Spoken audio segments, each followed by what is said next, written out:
Lakini popote, wakati wowote ambao mna kazi ambayo mnataka kuuliza Mwai Kibaki, nimeshafanya muda huu wote na nimeendelea na ninaendelea mpaka karibu wa mwisho wa mwaka.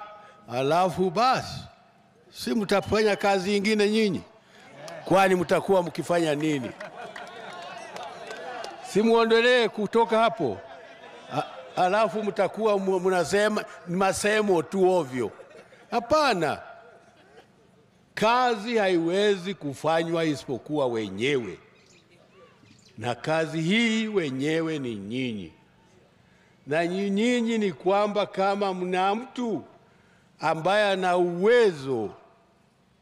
uwezo, na Waafrika wameshamuona ana uwezo, hata nyinyi, hata nyinyi ndio muonyeshe, basi hata sisi tuko tayari. Lakini kikiwa mnasikia tu lakini hamsemi chochote, wala hata kwenu hata hamtaji,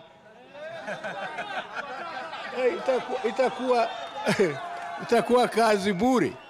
Lakini tunataka wenyewe muhusike na mambo hayo.